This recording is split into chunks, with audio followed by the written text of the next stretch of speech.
Yo, what's good, everybody? Welcome back to another episode of Gifted Hoops, and I'm joined here today with the homie. Have not done content with them on this channel just yet, but we be on Twitter Spaces all the time chopping up about sports. Shout out to the homie Ev. He has a platform called Facts and Stats where, you know, just like me, he talks basketball pretty much all the time, almost every day for the most part. 11 a.m. on Twitter Spaces. A passionate Heat fan, and yes, we're here to talk about the Miami Heat, a team that is finally in the NBA Finals. Ev, how's it feeling, man? Yeah, what's going on, Gifted? Appreciate that. Everett Jr. or Ev, as most of you all know me by. I'm feeling pretty good, man. It's a blessing. It's been a long up and down season, and I'm just thankfully, thank God that we're here right now. Yeah, man. I got to be honest with you. It's been a long season, and I think for a lot of people, considering how the season has gone, a lot of people counted the Heat out. What stood out to you the most from your entire regular season? What stood out to me the most throughout the regular season? That's a tough question. I'll probably say the comments, no matter what was going on or no matter how the season was going, the positive comments that Jimmy Butler made, not only just to the media, but most likely to the locker room as well, saying that I know things are going the way it's going, but at the end of the day, we're still going to be one of those teams in the end, and look where we are now. So I think that was one of the most positive things to me. Another positive thing this season, to me personally, having three guys average 20 or more points per game. I know it may seem small. It's probably not that big. Most teams are, they will have a guy averaging 28 and another guy averaging 23, or a guy averaging 30 and another guy averaging 19, 18, things like that. But for us to have a Hero, Bam, and Jimmy all average 20 points per game, all showing the ability to close games or win games with their big shot making or big defensive plays. Jimmy on Devin Booker, Hero multiple game winners, Bam out of body on all the things that they do on the court for us. They all displayed that on a game-to-game basis. So I think that was one of the bright outlooks for this season when we had three guys that were able to do that on the court on a night-to-night basis. And man, I would absolutely take pride in that. I mean, having multiple guys be able to step in and contribute at such a high level is big. And, obviously for this Heat team, I think coming in, a lot of people expected the Heat to be in the mix. I think it was rough to predict exactly where this team would fall. I think for me, I had them in like the 6th or 7th seed tier, just because no offseason moves were really made to improve the roster. And like, you guys went through it this year. I mean, obviously the injuries and how last year y'all shot the ball extremely well, #1 seed with a bunch of injuries still. But this year it was kind of a flip of that. Like this year for me, I love the growth I saw from Bam specifically. I mean, his offensive game during the regular season picked it up a whole lot more, and seeing him be able to translate that to the majority of the playoff run as well has been big. But you end your season pretty much in a play-in type of situation. When you lose that first play-in game as a fan, how do you feel? So let me circle back to my thoughts coming into the season. Yeah, I'm not sure if we're going to. Okay, so my thoughts on coming into the season. Last year, obviously, we went 53-29. We was the #1 seed. I believe we went 53-29. We was the #1 seed, and we made the East Conference Finals again. And this time, we just lost to the Celtics. Another team that they had there last year, and Tatum and Brown were playing spectacular basketball. Not better than how they were playing this year, but still, that doesn't mean much. Me personally, I felt like, and I was speaking on this, PJ Tucker being our starting power forward, obviously it's a beneficial, especially on the defensive end, or even the way we was utilizing him in the pick and roll sometimes with him shooting most floaters his career and making it. And also his corner three-point shooting was very big for us last year as well. But the way Boston defended him in particular, it literally gave them a big advantage in that series. So I was telling multiple people that I knew, like, yeah, it's cool and his hustle and all that is needed, but when it gets down to the nitty gritty, he can't put the ball on the floor. He can't do much for you. You're pretty much playing 4-on-5 on offense. So this time around, that was a different story, but we will get to that. But after that first playing, so I came to the season, I said, all right, we lost PJ. We extended Dedmon. Yeah, we extended Caleb, we extended Oladipo to a new contract. All those guys got new contracts. We didn't add anything. So I'm like, damn, like what's going on? I was upset, but there was one guy that I was telling anybody that I know was one guy that I was excited about for being a starting power forward on this team and getting an opportunity to perform, and that was Caleb Martin. Woo! This past round, we're going to get to that, but you see what he just did. And I know he's not the typical power forward. He's a little small and things like that. But PJ Tucker was small too, but they didn't have the same body frame. So that was the big guy that I was looking forward to starting this year. But all in all, this season, it was a crazy season. So after we lost to the Hawks, I said if they're going to go out like that, and I believe we were home, if I'm not mistaken. I said if they're going to go out, yeah, we were home. I said they're going to go out like that and play like that with a chance to just literally, you win, you're in, you get the second seed, and you play the Celtics in the first round. If they're going to go out and play like that, I mean, whatever happened in our Bulls game happened in our Bulls game. You know, like, I was like, whatever happens, happens. You know, if we lose, we have the 14th pick in the draft. That'll be a lottery pick. 2 of our best players came out of the lottery in the last 5-6 years. That was her own Bam. But I was thinking that we had 2 different timelines to me on the team. You have Jimmy Butler, who's obviously the all-star best player, one of the top 15 players in the world, 20, whatever you want to say. And you have Hero and Bam, who's 26 and below, and you can plug another lottery pick to that, and you can go from there. I was always on the fence of you trade Tyler Hero and you get another star player. I wanted Donovan Mitchell so bad. Yes, you did. Once they lost to the Hawks, I said, okay, whatever happens, happens. Like if they lose to the Bulls, so be it. I'm being completely honest. I said, so be it. Because I went through so much with this team. We were 44-38. We started slow. When Oladipo came back from his injury, and I thought he was going to start the season as well. When he came back from his injury, because he didn't start the season, we started winning some games. It looked like things were picking up. We went on a mini win streak, and then it just kept being up and down, up and down, up and up and up and down, all the entire season. So it was a tough season. So at that point, when we lost to the Hawks, I said, man, whatever happened in that Bulls game happened in that Bulls game. Rightfully so. We turned it around in like the last 3 minutes of that game and won that game. So that was my current standing. That's how I felt after we lost to the Hawks. Man, listen, Am, I gotta say this, man. We have to circle back to the first thing you said. The PJ Tucker thing, accurate. I thought his floater game for the Heat was outstanding, and he shot the ball, really well. But in the playoffs, it was 4-on-5 on the offensive end, and a lot of people said, well, the Heat aren't doing as well because they don't have PJ Tucker. I always laughed at that. It's not that you guys didn't have PJ. It's that you did nothing to replace that role. That's really what it was, right? Like I was always like, bro, if the Heat could have another forward like Jeremy Grant or, some type of like wing player in that like mold, like, him or Kyle Kuzma in that slot, it would just fit in so naturally. But you guys, thugged it out. I got to give a lot of respect because, as we are going to transition to how well you guys have played in the playoffs, Caleb Martin came in and consistently filled in that role, played super hard on both ends of the basketball. And obviously in the playoffs, he had a monster run. But for the entire season, you guys basically just had to fight over and over and over. Butler had his most, efficient season as a pro. Bam took a lot of strides offensively as well. And you saw multiple, moments, even though I'm not as high on Tyler Hero, the combination of Tyler and Bam was undeniable during the regular season. And you saw that continuity grow. But also, there were a lot of people saying, you guys paid Duncan Robinson all this money and he's not playing any minutes at all.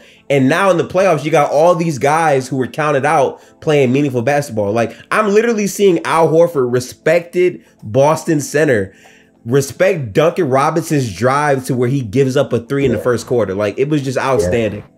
Yeah. I mean, that's why this run feels like it's like a never-ending movie, but unfortunately we're almost at the end. Now some movies have good endings, some movies have bad endings, and hopefully we're on the end of the good movie ending, because man, I feel like we all deserve a good ending. Man, 2020 bubble, crazy year. Play LeBron James, Anthony Davis in the playoffs, finals actually, and Bam Adebayo and Goran Dragic gets hurt, and they were key pieces to that run all entire playoffs. The next following season, that's the Kobe year, guys are getting suspended. We never really had anything to build on. Bucks actually added that offseason. They added PJ, they added Drew. I can't remember if Bobby was there that year, but they added those 2 guys. Look, they swept us. Oh, no, they beat us 4-1. I'm sorry. No, they swept us. That was that. Last year, the Celtics, we was almost there. Jimmy said we'll be right where we are now today, and now today we are here. Well, man, it's been a big big roller coaster. But that's what we love. That's why we love basketball. It's sometimes unpredictable for the most part.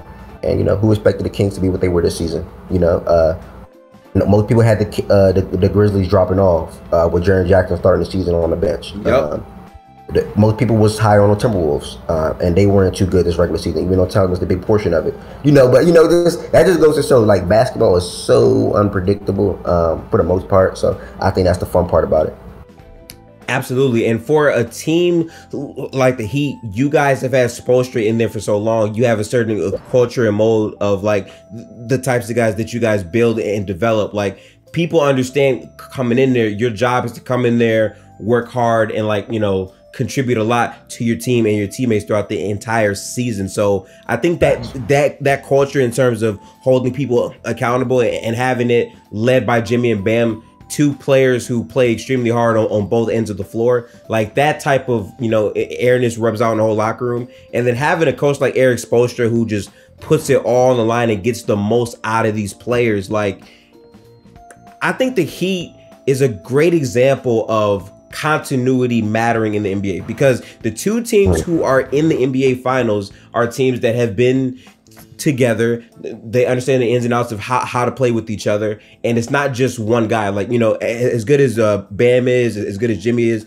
as good as Jamal and Jokic are, the team as a whole moved together with back cuts, spacing, defense, in your case, zone defense. That type of stuff is going to be the future of what the NBA does. And for the Heat to come this far, I mean, once we go through round by round by round, it's just insane what you guys have accomplished. No, for sure.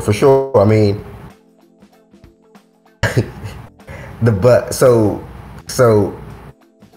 and I'm glad we're actually recording this. And I'm so used to hosting and all that type of stuff. But so again, I felt how I felt after the Hawks game. I said, man, whatever happened in that Bulls game happened. I never said I wanted to lose though. But if we did lose that game, I knew we would get a lottery pick. I knew that pick could have been useful to, if we're even looking, you can package Tyler Hero in that 14th pick. This is a loaded draft. You can package Tyler Hero in that 14th pick and you can get something. To me, you can get something. And I feel like whatever we could add with that can bolster the Jimmy and Bam duo and get that big formidable third piece and lead us back to contention. I also did speak on the possibility of moving Jimmy Butler. I had all options on the table, but that wasn't my second option. My second option was Kyle Lowry. He has an expiring contract this offseason. That's going to be useful. Expiring contracts get traded every single year. He most likely, to me, he should get traded and he should get bought out. Jimmy Butler was my third option because I spoke on earlier in this episode, or what we're recording. I spoke on how he doesn't fit the timeline of Tyler Hero and Bam. Right. If you want to go another direction, just if they wanted to go another direction, you have that ability to let Jimmy, who's a hell of a player, go be a great player elsewhere and have a potential better chance of winning the championship than probably what he did in Miami. Undrafted guys that you're speaking on, Gabe, he became a starting point guard. He was inconsistent this year. Kyle Lowry, he was the starting point guard. He was so bad, he literally got sent to the bench. He was bad this year, for sure. Max Strus, Duncan Robinson, he's getting paid what he's getting paid. He couldn't even play basketball. So at a point in time in our season, we were literally begging for Dwayne Dedmon to not play basketball. It got that bad in Miami. So, I mean, at that point, you gotta just have your eggs in one basket and put it like that. You gotta have multiple options, and I feel like I laid out 3 different options, and whatever happened was gonna happen. Unfortunately, not even unfortunately, none of the options even happened. We're just blessed to be here. We're still in the NBA Finals. And if you want to go round by round, let's start series versus the Bucks. Oh boy. All-time series, brother. All-time series, man. This postseason run was like the get back amongst all get backs for me. We beat the Bucks in 2020. They came back and got us in 21. We came back and got them in 23. This was a fantastic series. Did I expect us to beat them the way they did? No. I had a slogan or a motto beginning of every single series we played this year.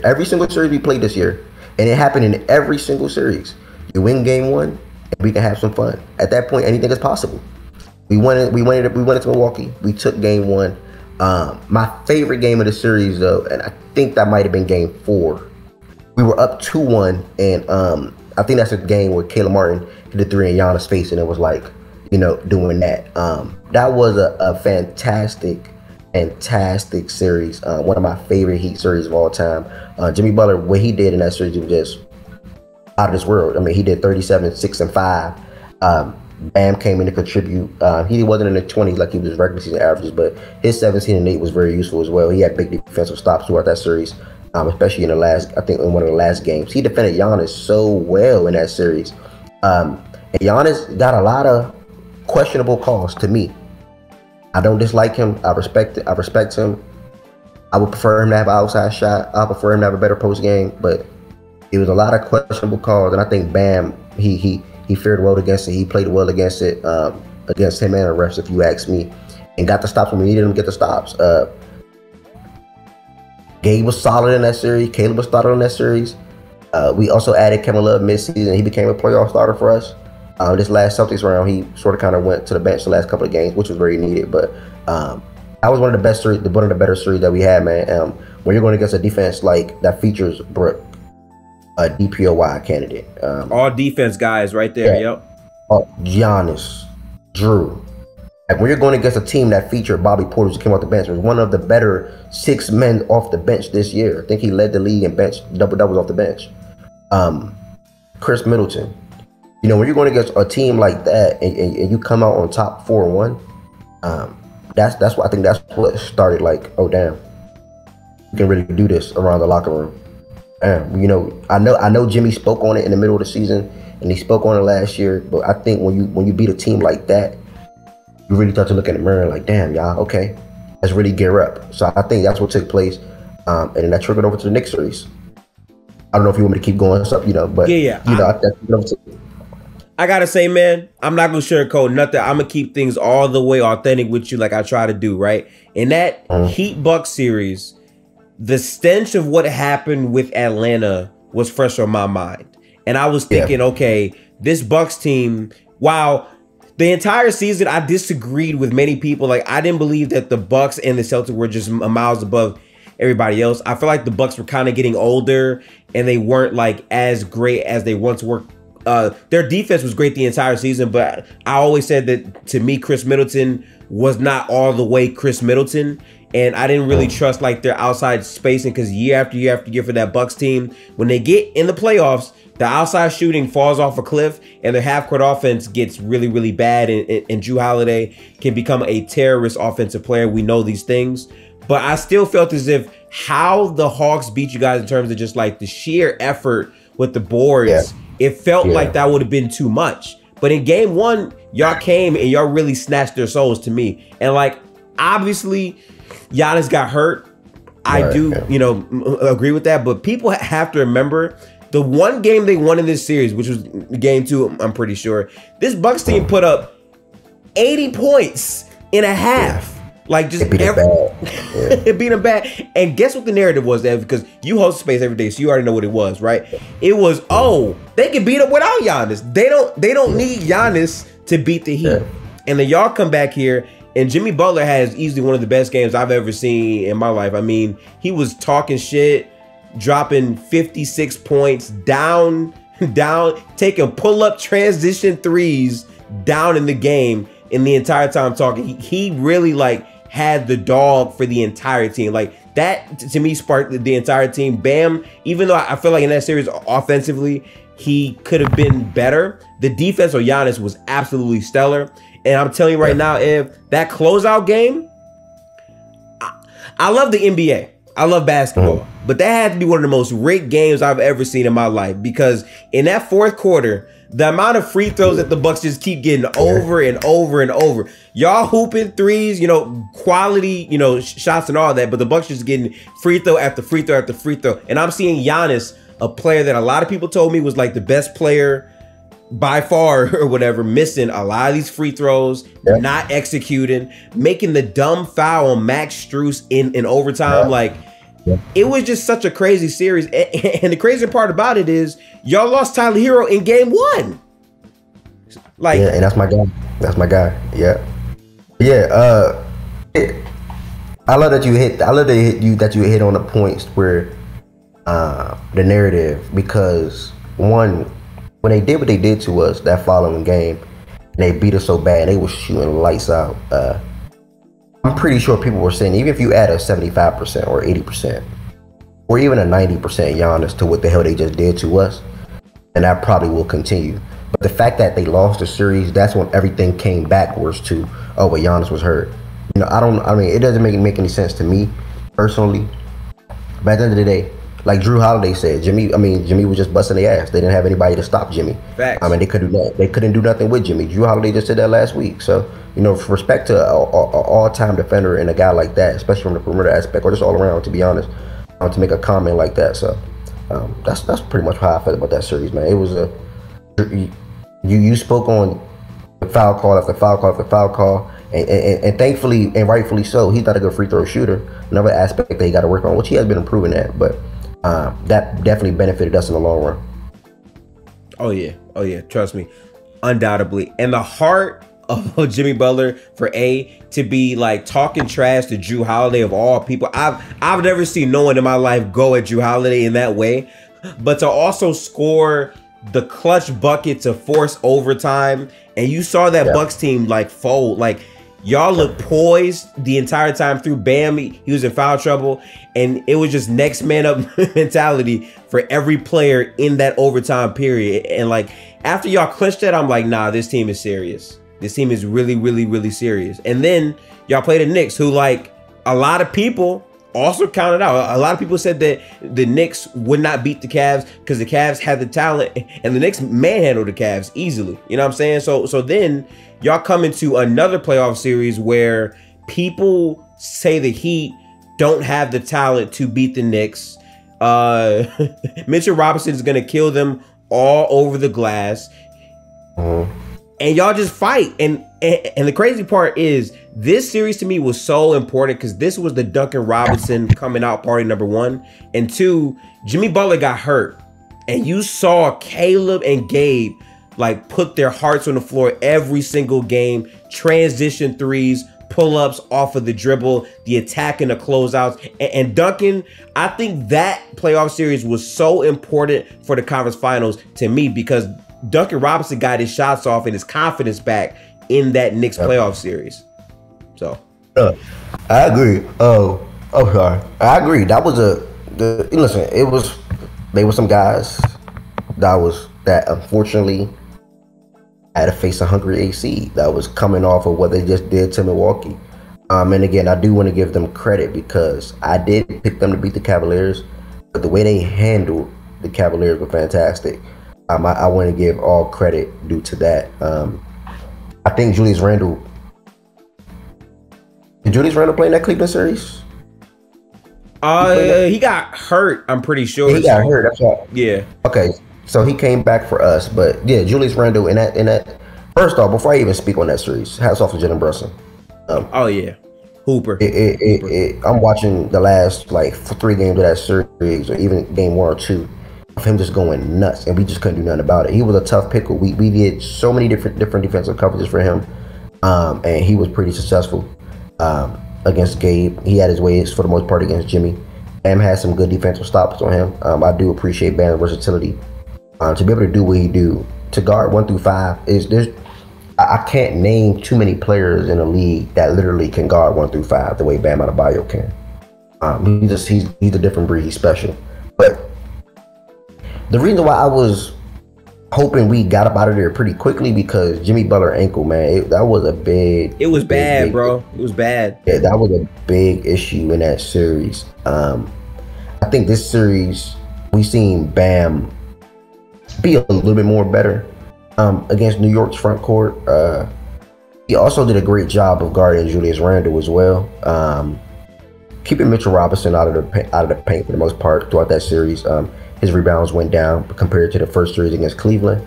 And then Max Strus, he's able to hit some shots for us and play well that series. Like you said, Duncan, Caleb continued his Milwaukee thing on to that next series as well. I think in that series that showed the grit and also Eric Spo. We having a coach like that on the sideline is so key when your best player is hurt. when your best player is not 100%, you're able to shake back and play like that. Because I believe we took game 1, and then Jimmy didn't play game 2. And you damn near took game 2. You damn near took game 2. We almost won that game 2. So that at that moment, it's taking RJ and Julius and Jalen to all have 20 plus and play the way that they played, and we barely lost. I'm like, okay, I'm confident. Like, I love it. You know what I'm saying? I can't wait for the next game. Jimmy Butler returned, and then we did what we did. You know, another victory for us. I can't remember if that series ended 4-1 or 4-2. I think it. Y'all lost 2 games, and it was off the strength of Jalen Brunson dropping 40 in one of the games. Yeah, so that was a 4-2 series. You know, but all in all, it was Kevin Love.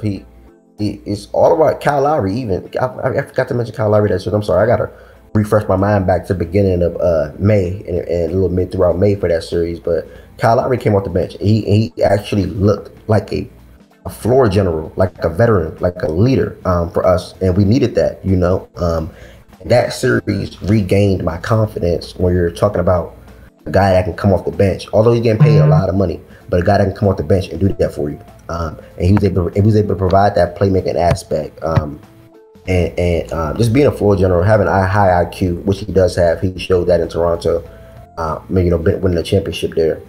He brought that to Miami in that round. I think everything that he did for us was big, down to his defense, down to his the way he's setting up guys to get him open looks and things like that. So I want to give a big shout out to Kyle Lowry in that series, man. That was just another guy that was on the road to what we're trying to do and what we're trying to accomplish this year. But again, big hats off to Jalen Brunson.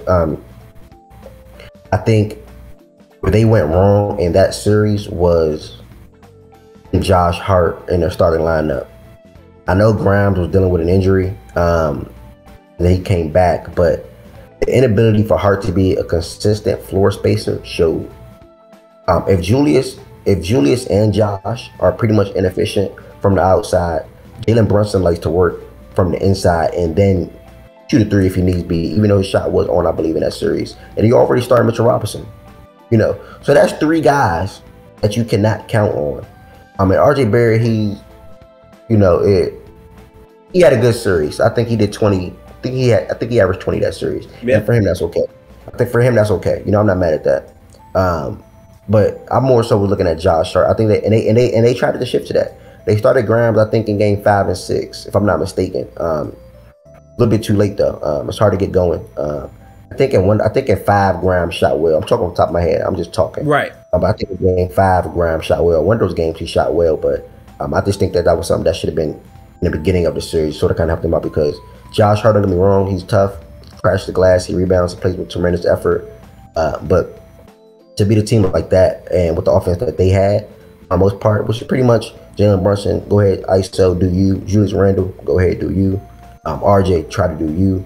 But at that point, while those guys are penetrate, you also need to penetrate and kick. And you're penetrating and kicking to Josh Hart. Or you're moving the ball to Josh Hart, and we pretty much just let him shoot the ball. And it wasn't too successful for them. So I think that was something that they had to fix for playing against us in that series a little earlier with Grimes starting. I think the Josh Hart point is the interesting one because from my perspective, I felt like that Knicks team was always going to be questionable offensively because the whole regular season, how they play basketball was like isolation basketball through their best players. I feel like Josh Hart added a really strong defensive identity. Like he picked up full court, you know, like all the gritty effort plays were there, but it kind of gave PJ Tucker vibes because initially he was shooting the ball okay, but his confidence kind of drained as the series kept going, and he became a negative offensive player. Y'all, you know, obviously took advantage of that all the way to a T, but we also do at some point have to have the Julius Randle conversation because this is another playoff series where it's like terrible shots, bad turnovers, the body language. They were beating y'all one time, and he didn't do media after the game because he had 12 points and he got benched. Like, that type of stuff is not productive in a playoff setting, and you can just see him get rattled by your defense for that entire series. Yeah, I think the last thing that you touched on, that's my guy. You know, he went to Kentucky. Everybody that go to Kentucky is my guy. And then Quickly got hurt too, but Quickly wasn't playing too well in this series prior to him getting that ankle injury. Yeah. regardless. So I didn't want to speak on that, but the body language, bro. There was one play in that series where it quickly missed a corner three, and this is what I don't see this from none of the good teams in the league. And let me tell you something real quick. Just yesterday, I'm seeing Jaylen Brown come down the court and just do pull-up threes. Quickly, nobody put their head down. Nobody shook their head. Quickly shot an open corner three and he missed it. Julius Randle literally shook his head and put his head down. Nasty. He pretty much walked back to get back on defense. And I'm like, damn. Like, who want to play with somebody like that? Like, how are you even sharing a locker room with a guy like that? How are you even in a huddle with a guy like that? That's not down for his teammates. That doesn't trust all of his teammates on his team. That's not pouting to referees. That's not pouting on the court. That's not trying to fight 24/7. Facts. You know, that's just my thoughts. I couldn't deal with that. Me personally, I couldn't deal with that, and I wouldn't want a guy like that on my team. And that's why I feel like you have to give Brunson so much credit, because again, like, he signed to this team, and his impact to me, he's been easily the most impactful player. And through all of that stuff, he fought through it. He didn't complain. He had to deal with a lot of like terrible spacing, but he just hooped. Like, he put his head down, empowered his teammates to be themselves, and really it gave it his all. And to me, he was the sole reason why they were even able to get 2 games off you guys in general, because overall, you guys really outclassed them. Yeah, for sure. I agree with that completely. For sure. Yeah. For sure. But we now got to get to it. So listen, y'all, before we get to this segment, I got to introduce this the right way, man. Mr. Facts and Stats. For the entire season, y'all, Ev has been trolling the Bleed Green community. I'm probably going to put this part too. This man has been trolling the Bleed Green community. Now listen, I love Boston Celtics fans, okay? Shout out Kiana, shout out to me, shout out to B. But I got to keep it hot. As a Warriors fan, I do see, like, sometimes when the going gets tough, some of them don't pop up. Not them 3, okay? Y'all be there. But Ev fed off of that for the entire season, and he kept saying, I can't wait until we actually match up. And we finally get to a conference finals. And you obviously had all the clips about, you know, people saying Celtics in 5, we have better talent, all this and all that. How excited were you to get to this conference finals matchup? Full disclosure before we get there. You know, like, unbiasedness or super fan, I would say, or just being a regular guy that likes to talk about sports.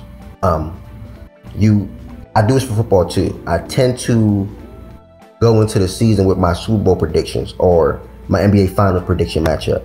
Full disclosure, the way they played last year and they made the finals, they lost to the Warriors. They was up 2-1, I think. They were up 2-1 and lost 3 straight. They added Malcolm Brogdon. They had all their guys coming back. Robert Williams would be, and I like Malcolm Brogdon. I just think that he wasn't utilized the way that he was utilized in Indiana.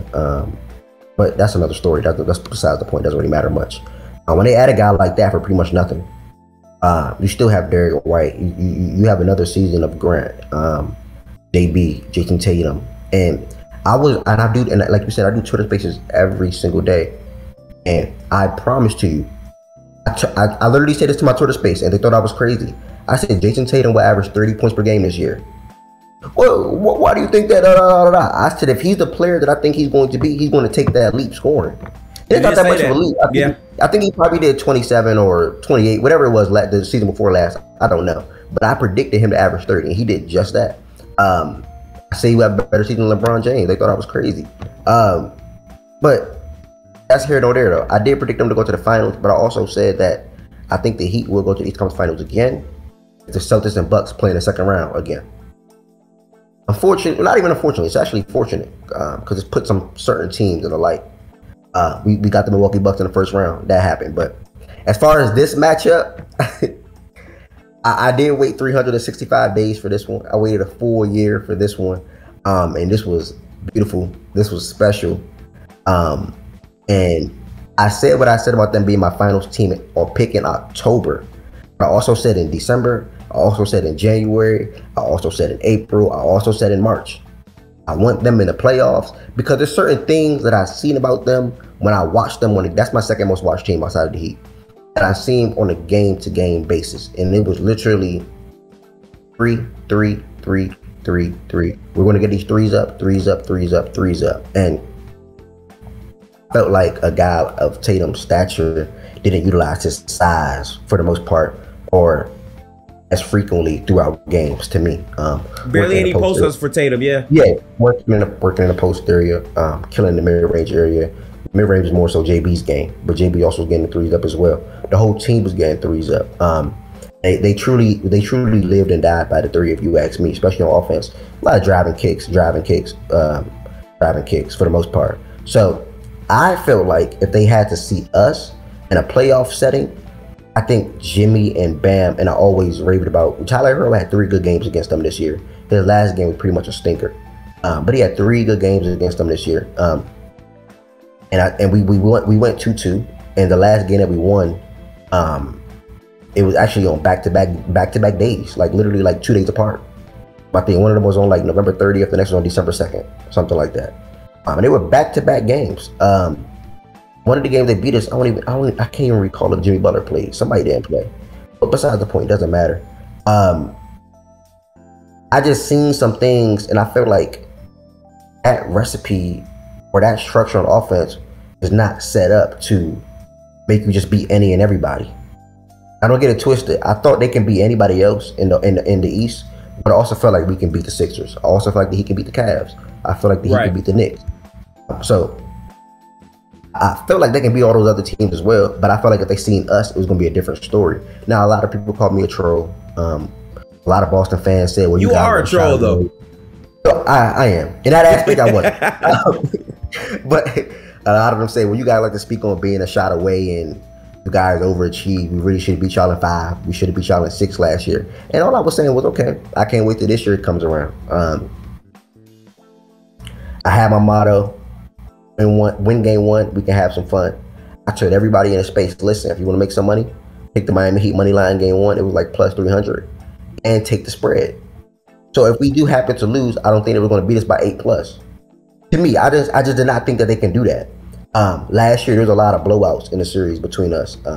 We blew them out, they blew us out. This year, or particularly the game 1 and 2, just pretty much, I didn't see that happening as often. I'll say that. Game 3, we beat them bad, but then they came back and beat us bad too. In a couple of games. We went right up in there in Boston, bro. We won game 1. We did nothing but play with grit, determination. We played amongst each other, and that was the beginning of that series.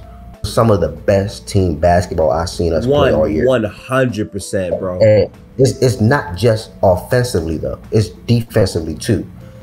Knowing the rotations, knowing that if one guy's go out and jump out there, you go in front of that other guy, you box him out, you rotate to his man. The zone defense was spectacular, like spectacular. Everything was on one in that series, and that's why I personally couldn't wait for it. I respect Tatum's game, I love Tatum's game, but I just didn't think that both of their guys would be on every single game to beat us, and I think they needed that. Also, I can't sit up here and say I predicted Caleb to play the way he played. I'll be lying. But what he did in this series goes to show my point, to where I was telling him this all October or all off season. It goes to my point to where I said the difference of having to check PJ Tucker and Caleb Martin is totally way different. Way different. It's totally. In 7 games last year, PJ Tucker had 45 points in total. In 7 games this year, Caleb Martin had 135 points. The things that they wanted to do, and credit to him, he was in the big shots regardless. The things that they wanted to do, he made sure that, it's not going to be easy. I put the ball on the floor. I'll go get mine.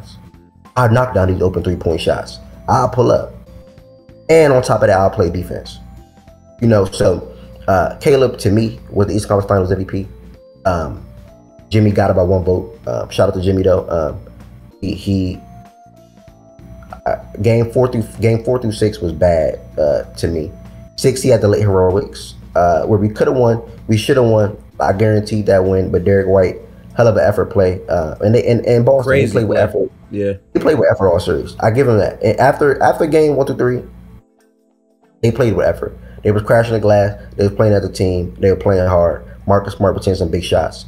Derek White, who I was just speaking on, he hit some big shots in that series. And it was getting to the point where I was getting tired of him.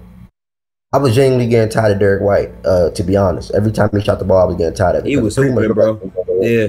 Just like Caleb Martin, though. Every single time they shot the ball, I thought it was going to go in. But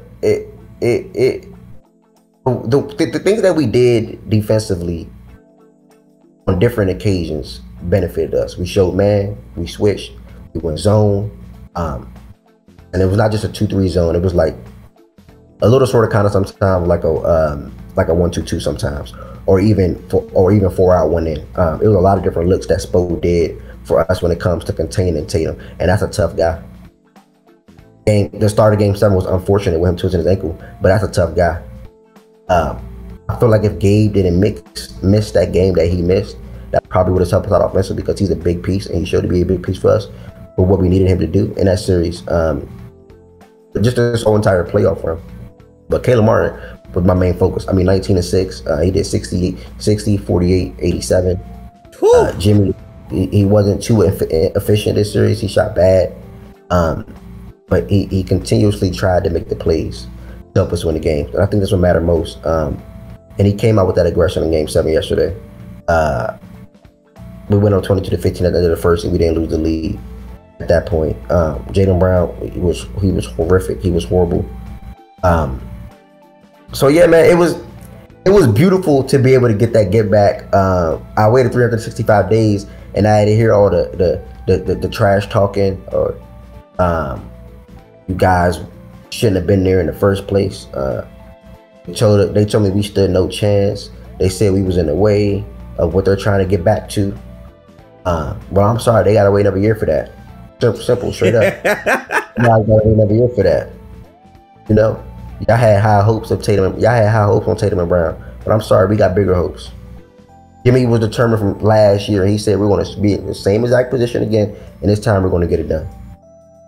And we did just that. So I love Jimmy, I love Bam, I love Caleb, Gabe. That's my guy. And then most importantly, in this finals, we potentially get my guy Tyler Herro back Game 3. So I think that's big. But being Boston was something I was waiting on for a long time. So now 2 out of the last 3 matchups was in the last 4 years. We're up now 2-1. So that's bittersweet. Yeah, I think that series was a very interesting series for one, because what I will remember the most in my brain is like how Duncan Robinson revived his career in this series. Because the way that he was beating Jaylen Brown, all NBA by the way, Jaylen Brown on back cuts, 3-point shot, but the completeness of his game. Like, I saw plays where he understood the gravity of his spacings and he would make the right passes to where y'all would get easy paint points. Like, he was a really complete basketball player beyond just this guy who comes in and shoots threes. He impacted the game in so many ways. And then Gabe Vincent and Caleb Martin in terms of getting a bucket when the offense stalled and creating quality looks from pull-up threes, above the break threes. Even Kyle Lowry had some moments where he got some snatchback jump shots on the road. And in those first 2 games, I said, I think the Heat can win this series because while the Heat might not have the talent, they can out-execute what Boston wants to do. And you saw this team come in TD Garden Game 1 and 2 with the focused intensity of a game plan. But I will give Boston this, though, because, again, after y'all go up 3-0, Game 3, y'all blow them out. It looks like they're fractured. They're going to get swept. Yeah. The coach is literally coming out saying, I lost a lot. I'm like, whoa. Yeah. During this series, and somehow they flip a switch and they win 3 straight games. And then for a lot of people, they switch their pick because it's like, oh, if there's one team that could come back from down 0-3, it's Boston. But I always said, bro, the difference between these 2 teams is the heart and the execution in the clutch when it matters most. That's what I said. And I said Game 7, Boston is favored by 6.5 points. And everyone is thinking they're going to win it because they won 3 straight. People have to understand, to beat a team four times in a row is hard. But to beat an Eric Spoelstra coach team where they are the underdog. And now, while the pressure was on them to not choke, right? When you go into a game 7 at home, to me, the pressure switched to Boston. Because now it's like, y'all won all these games. You got the talent. Now y'all have to close it out. And y'all handle business. Yeah, I never even told nobody this. I didn't even say this in the space, to be honest, last night or today. But my confidence in game 7 wasn't on Jimmy. It wasn't on Bam. It wasn't on Caleb. To be honest, it was literally on Eric Spoelstra. Facts. I said, because at a point, you got to put certain coaches on certain pedestals. And when they're on that pedestal, you know they're not going to lose big games. And there's only a couple of, you guys know who most of the coaches are on that pedestal that I'm referring to. Pop, Bill, and so forth. Credit to Steve and everything he's been doing in Golden State as well. And there's way more winning coaches before, back to the 90s and things like that. When they're on that type of pedestal, you just know big games is something that they coach their guys up to be ready for. And it was certain things that he was saying in that game 6 presser that stood out to me. I was like, yeah, he wants to play this right now. Bro, he guaranteed a win. He guaranteed to win. Yeah, I've never seen him do that before in my life. Like, Spoelstra sat there and said, "We're winning." I'm like, wow. Yeah. I'm like, oh, I'm literally like, okay, all right. So I know he's going to put us in position to make sure we win this game. And there's a stat going around about how we switched the pick and roll so many times in that game. I can't remember what exactly said, but it just shows that the different defensive things that we did, all credit to Eric Spo. He leads every single body on this team. There's no guy that had more say so on that roster more than Eric Spoelstra. And I think that's very important when you're building a championship team. And I think the last 2 teams definitely have that. Mike Malone is a great coach over there in Denver. Eric Spoelstra's a great coach over here in Miami. So I think he played a big part to us winning that game 7. And I just think that was more so why I thought the most out of anything that we were going to win that game. Absolutely. And like, from that standpoint too, Ev, right? I felt like what Spoelstra realized is this team wants to shoot these threes. Al Horford had so many possessions where he had a smaller guy on him and they weren't giving out. Yeah. Yep. And he kicked it out. And if you're going to do that, then we can just keep switching it because you're not punishing us. And like, that's how y'all punish them. And also Spoelstra say, you know what? I'm going to show him I'm not playing. No Kevin Love minutes. He played Highsmith in 9 minutes. Highsmith damn near did like the dagger plays on the defensive end. And Caleb Martin from jump was just bucket. Like, he played like an all-NBA player. No exaggeration for this entire series. No, that's a fact. I actually wanted Kip to start game 5 because Boston came out and did game 4. When Boston came out and did game 4, they literally was attacking Kevin Love. And the pick and rolls. Yeah. He looked like a guy that just could not be playing. Game 5, they did the same exact thing. Because I knew they were going to continue it. So I tweeted in the middle of that game, listen, if this goes 6, we got to start Caleb. Thankfully so, we made that adjustment in 6 and 7. And then I only wanted 2 things in game 7. We already didn't play Love in game 6. Cody Zeller was like a minus 12 or something like that in 4 minutes of playing game 6 as well. I didn't want him to play either. Obviously, that was going to lead to Highsmith, who played in game 5, I believe, but didn't play game 6. I was so confused by that. But you got to trust the Hall of Fame coach and Spo when it's time to trust them. And I did that. And I did not want Love or Zeller to play game 7 because it makes no sense. They're too slow-footed. They're not providing anything offensively, really. And they were not benefiting the offense, to be honest. So he went away from both of those guys, and I think that was big. He also played Jimmy and Bam the whole first quarter. That's not something that happens too often, being completely honest. As a Heat fan, any Heat fan can tell you, Jimmy and Bam did not play the full first quarter together, and he did just that. He sort of kind of led that way by setting the tone, and that led us Jason Tatum on the other side of things. He hurt his ankle in the first 20 seconds, but he continued to play the next 8 minutes. After that, he sat on the bench for 4 minutes. And I'm going to be honest. After he sat on that bench for that first 4 minutes, the last 4 minutes in that first quarter, he did not look the same throughout that game. Me personally, I probably would let him continue to play on that adrenaline. I'm going to get some halftime treatment. That's what I would have did. I don't know why that happened, but thankfully so. Thank you, Joe Mazzulla, for that. And I just think that was another thing that shows that it's a little thing, but it's a big thing. in the same token, you gotta play your guys. And Spo did just that. He even started Bam at the start of the second quarter too. He didn't play around with that, bro. Yeah. He gave Jimmy a breather. He even started Bam at the start of the second quarter. So I do want to give Spo a big shout out, a big credit for that as well.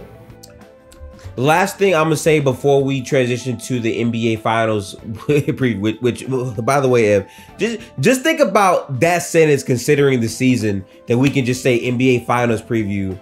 Like that's a big sentence within itself. But man, I gotta say, like, for this team to have made it to this point defensively, what do you think this team is going to have to tap into to be able to beat the Denver Nuggets? Because obviously they're favorite, all that's, fine. But in this Boston series, what they consistently showed is when they're counted out, when they're on the road, they're just able to generate high quality offense. It's not fake shooting. These guys are knocking down these shots because they're wide open. How do you think you can consistently generate these same types of looks against the Denver Nuggets?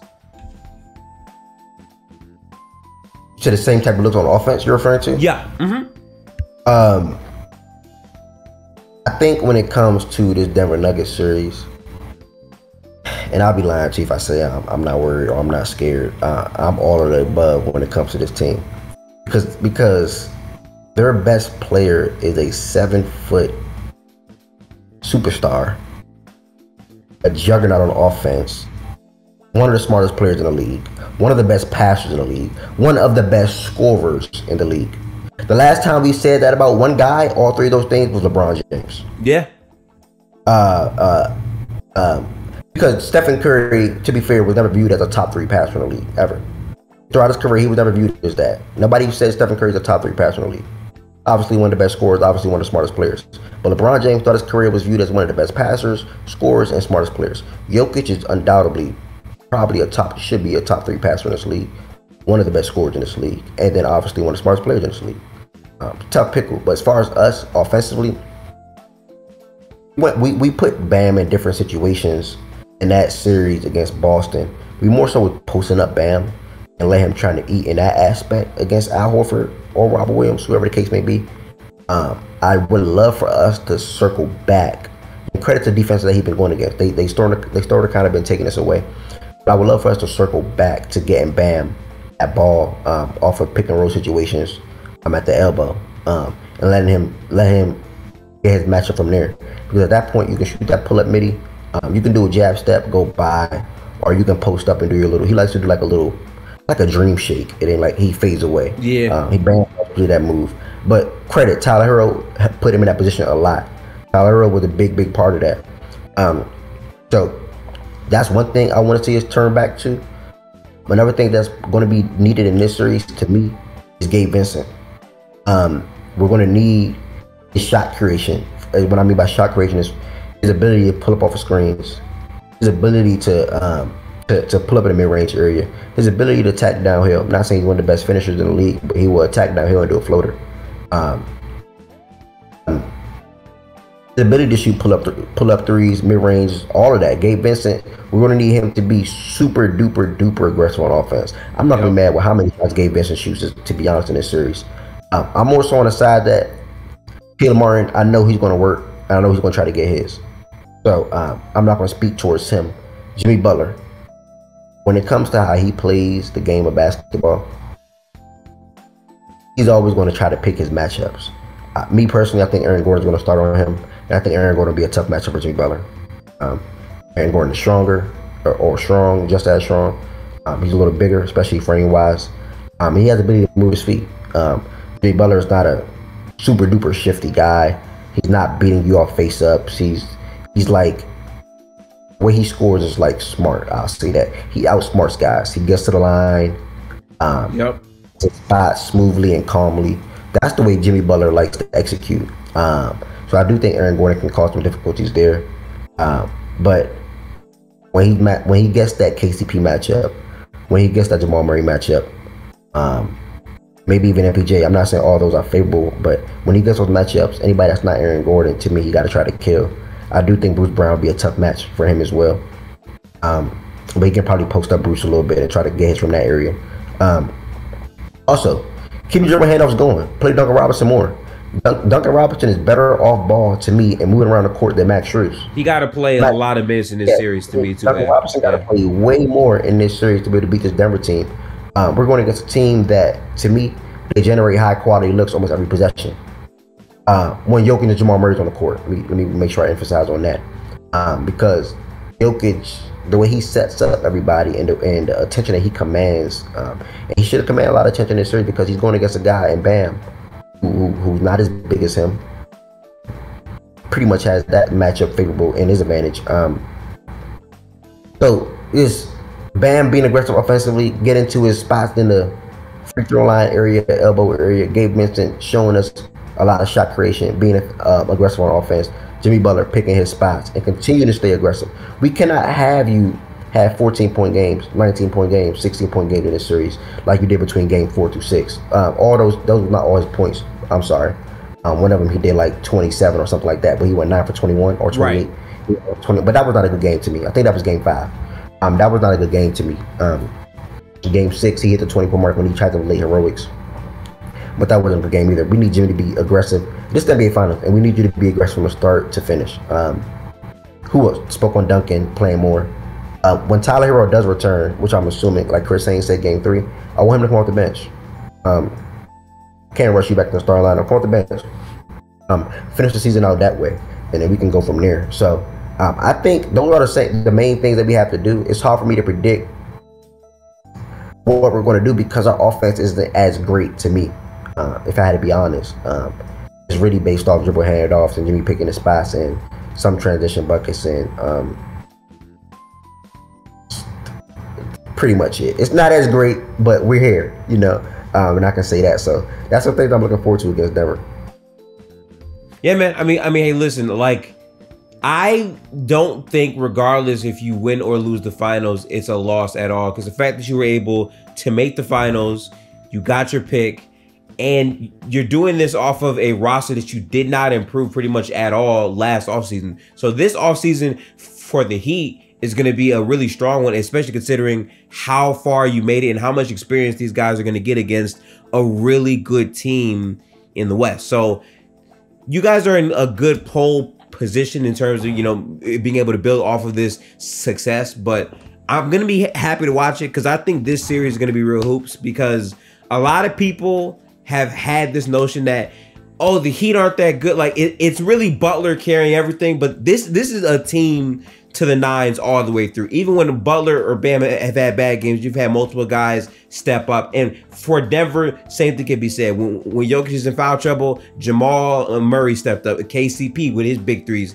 he stepped up. Like, this series is really going to be a team type of series. A lot of guys are going to be cutting off the ball, moving crazy, a lot of three-point shooting, a lot of tough shot making, and a lot of like clutch defensive moments. But for me, while I favor Denver, Ev, I will say this. I think a lot of people are expecting you guys to be blown out in game 1. I think game 1 is a prime position to steal a game just based on you guys running on fumes, but also just having closer game speed than Denver, because the entire time they have been resting. And to me, if you're able to steal one game on the road, this evolves to a longer series. And for the Heat, at least, you thrive in those types of moments, in my opinion. Yeah, I mean, I want to predict it, but I'm waiting to see if I get that feeling. I get a feeling, and I just know, like, I knew we were going to win game 1 and 2 against Boston. Like, I just knew it. Right. The only game that I was off on in that series was game 6. I predicted it, but we obviously lost to a chip or whatever it was. But I bet on game 3 too. I just had a feeling. I'm not feeling it yet. I may get that feeling tomorrow or Thursday morning. But my motto is not going to change. Win game 1 and we can have some fun. We did that for 3 straight rounds, and I think they should have the same mindset. If you take game 1, you can make this an interesting series, and people can be like, okay, well look here. This series can either go 2-0 going back to Miami, us being up 2-0, 1-1 going back to Miami. And I think if it's 1-1, we have a case to turn some heads. And I think, this is a similar series to going to when we went against Boston. It was like 97% to 3%. I think now it's something in that same realm when it comes to Denver Nuggets winning the series. As far as the ESPN analytics and things like that, not saying it means anything to me, but just shouting it out. So, you know, same thing for me. Win game one and we can have some fun. Hopefully we can do that on Thursday. Yeah, well, I can't wait for that matchup. Ev will probably be having his post games after. Again, y'all, if you have a Twitter, make sure to tap into Facts Stats. He hosts a wonderful Twitter space, unfiltered, but you know what I'm saying, we love the game, so make sure to tap in for those things. I'll put Ev's links inside of the description. Ev, are there any final comments you want to get off before we end this episode today? Yes, sir. Great time, great conversation that we had. Appreciate you letting me come on. Everything that he was speaking on, everyone that made it to this part, don't forget to subscribe to Gifted's YouTube channel. Also, I do Twitter Spaces every day at Facts and Stats _. I also have my own YouTube channel as well. You can check that out. You can subscribe to it. Gifted came on last year in the finals. So thank you for that, my brother. I'm glad to return the favor. But Twitter Spaces, that's what goes for Facts and Stats every day. At Facts and Stats _. That's the same name on Instagram, TikTok, and Twitter. And then I also make and sell apparel. factsandstats.us.com or just factsandstats.us. I'm sorry. So thank you, my brother. Gifted again. Go get that merch. Go get that merch. But yeah, people, peace out. We will catch you guys in the next one. I think the next time I see you guys will officially be within the final, so I can't wait for that. Peace out, everybody. Have a good one.